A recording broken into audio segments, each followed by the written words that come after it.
Here is the view of the fine temple consecrated to the memory of Shri Ram Krishna. The temple is a neat and simple structure of sandstone and marble, of moderate size befitting the rural surroundings.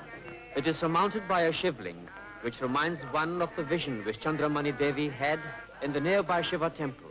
A marble statue of Shri Ram Krishna, 2.5 feet in height, is installed on a marble pedestal, on the front face of which are engraved a primitive husking machine and an oven, symbolizing the homely husking shed where the Prophet was born. At the entrance